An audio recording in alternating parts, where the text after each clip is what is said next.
welcome to another edition of Gold Cup Today. I'm Simon Borg. With just days left in this CONCACAF Gold Cup, we're going to take a closer look at the U.S. national team and exactly how this Gold Cup may have impacted Jurgen Klinsmann's decision-making with less than a year out until the 2014 World Cup. Everyone believed that this Gold Cup would allow some players to play their way into Klinsmann's thinking, and I believe some already have. And we start with the obvious one here. Landon Donovan, with his performances in the Gold Cup, be it not against the toughest of opposition, I think he's played his way into the list of 5 forwards that Jurgen Klinsmann is going to take with him to Brazil. He's going to join Eddie Johnson, Josie Altidore, Clint Dempsey, and Terrence Boyd. That's not to say we're forgetting about Chris Wondolowski of the San Jose Earthquakes and the goal binge that he had during this Gold Cup. He proved again he is an opportunist in the penalty box, and if he keeps that up in 2013 and then into 2014, shows that he can be that fox in the box. I think then he's in competition with Herculez Gomez, who's been injured of late. We haven't seen much of him. I think those two are in competition. Should someone fall injured in that group of 5 I mentioned, I think they're next in line. Now for the defenders. Going into this Gold Cup, I always thought there was one center back position that was up for grabs between Clarence Goodson, Michael Orozco, and Oguchi Onyewu. And I think Clarence Goodson has won that battle. I think he will be one of 7 defenders that Jurgen Klinsmann will take with him to Brazil. That list has a lot of fixtures on it. DeMarcus Beasley at left back, Matt Beasler and Omar Gonzalez at center back, Timmy Chandler, who I believe will make a return to play right back, Fabian Johnson, who can play left back as well, and that 7th spot to me goes to Michael Parkhurst, who plays with Augsburg in the German Bundesliga. You know what you get from Parkhurst at right back, and you saw it against El Salvador.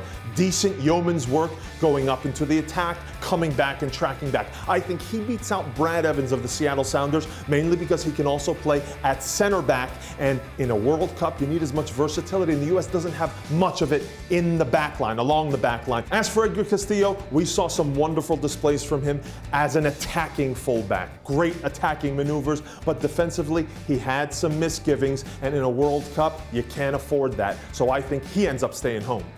No backline is complete without a solid goalkeeper, and here's my 3 goalkeepers that I think Klinsmann takes to Brazil. First, Tim Howard. Second, Brad Guzan, no surprise there. And third, Nick Rimando. I think he cemented his spot as that 3rd choice goalkeeper. If there was a competition, he's absolutely sealed it. Sean Johnson of the Chicago Fire waiting in the wings should one of those 3 keepers fall to injury.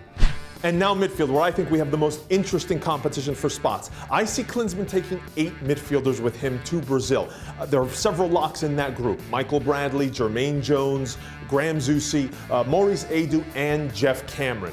That leaves 3 spots, and 3 spots that will be taken by Gold Cup players. First, Joe Corona, who showed off his skill and that uncanny cool under pressure that will be valuable at a World Cup. Then you have Jose Francisco Torres, an excellent left foot, a guy who can give your midfield a different look and really give you a boost offensively. We saw him take players on and create a lot on that left side. And then Brek Shea. I know he had the horrible match against Cuba, that first half against Cuba, but Brek Shea is a weapon off the bench. We saw it against Mexico in the win at the Azteca. We saw it again against Costa Rica. And that kind of player, when the U.S. doesn't have many sparks off the bench, he's the one guy you can count on. He's going to Brazil. As for the other midfielders, I think a numbers game keeps out Kyle Beckerman. Just too many holding midfielders, deep midfielders in that initial group. As for Stuart Holden, I think he has a long way to go and little time to do it. I think you saw that after the injury, he still needs a while to get back up to speed. As for Mix Diskerud, again, he's a player I group with Sasha Kljestan.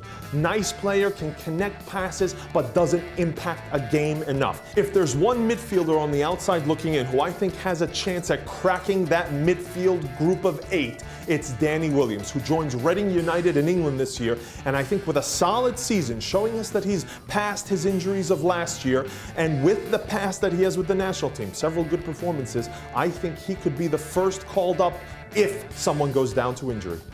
So that's 10 potential World Cup players on this U.S. squad in the Gold Cup. That U.S. team next takes on Honduras in the Gold Cup semifinals on Wednesday night at 7 Eastern on Fox Soccer and Unimas. That game is going to be followed by Mexico versus Panama at 10 Eastern.